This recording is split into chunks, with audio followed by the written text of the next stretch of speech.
Okay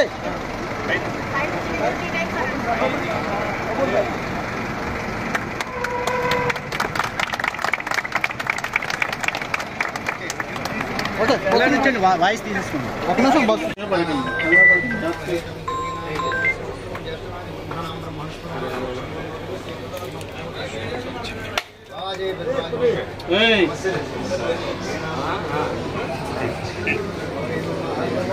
నాలుగు పట్ట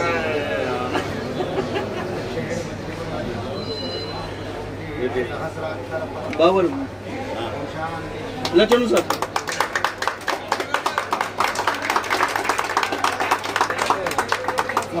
sir పదం నెలకి పోదాం ఎవరో సీట్లో కూర్చోండి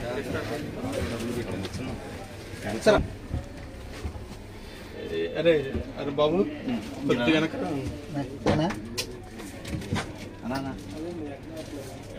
సార్ వచ్చేయండి సార్ రెండో బస్ బాబు కొద్దిగా జెండా అవుతాం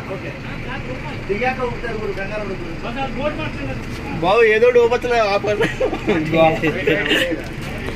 కూటమి ప్రభుత్వం అధికారంలోకి వచ్చిన తర్వాత మరి ఆర్టీసీ ఎన్ని ఇబ్బందుల్లో ఉన్నప్పటికీ కూడా మరి మెరుగైన సేవలు ప్రజలకు అందించాలనే ఉద్దేశంతో ఇవాటికి ఈ 6 నెలల్లో మరి ఏలూరు డిపో నుంచి 17 బస్సులు కొత్త బస్సులు మరి ఏర్పాటు చేయడం వచ్చింది ఈ మూడింటితో కలిపి.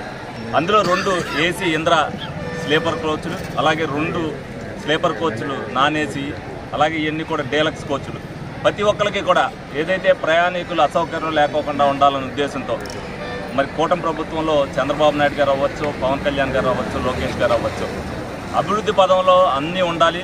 ప్రయాణించే వాళ్ళు కూడా ఏదైతే అప్పుడు గోతుల రోడ్లలో చేయలేని పరిస్థితి, వాళ్ళ గుంటలు పూడ్చిన తర్వాత మరి ఆర్టీసీ ప్రయాణం ఏ విధంగా ఉంటుందనేది కూడా ప్రజలందరూ కూడా చూస్తున్నారు.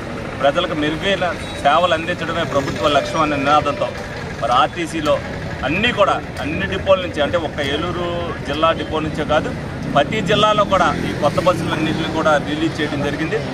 ఏది నష్టం ఉన్నప్పటికీ కూడా ఆర్టీసీ కార్పొరేషన్ని లాభాల బాటలో తీసుకురావడానికి మరి వాళ్ళు శక్తి వంచన లేకుండా పనిచేస్తున్నారు. అలాగే ఆర్టీసీ కార్పొరేషన్ చైర్మన్గా మరి ఏదైతే నారాయణ గారిని నియమించారో, తర్వాత జోనల్ మరి చైర్మన్ కింద మరి రెడ్డప్పల నాయుడు గారిని నియమించారు. మనకు కూడా ఎంతో ఆనందదాయకం. ఎందుకంటే మన వెస్ట్ గోదావరిలో మరి మన జోన్లో మన ఏలూరుకి రావడం కూడా ఆ పదవి మనకు కూడా ఎంతో ఆనందంగా మనకుంది. తప్పనిసరిగా రెడ్డప్పల నాయుడు గారి హయాంలో కొత్త బస్సులతో పాటు ప్రయాణికులకి అన్ని సౌకర్యాలు కూడా కలుగుతాయి. అలాగే ఏదైతే ఇక్కడ కార్మికులు డ్రైవర్లు ఉన్నారు కూడా వాళ్ళకు కూడా ఏ ఇబ్బందులు లేకుండా, ఎందుకంటే ఫస్ట్ నుంచి కూడా మరి కార్మికులతో అనేక అనుబంధం ఉంది, వాళ్ళ సమస్యల పట్ల అవగాహన ఉంది. కాబట్టి మరి ఆర్టీసీ అనేసరికి కార్మిక సమస్యలు ఎక్కువ వస్తాయి. అవన్నింటినీ కూడా తీర్చి ఏ ఇబ్బందులు లేకుండా ఆర్టీసీని మరి ప్రగతి పదంలో నడిపిస్తారని సందర్భంగా అందరినీ కూడా కోరుకోవడం జరుగుతుంది.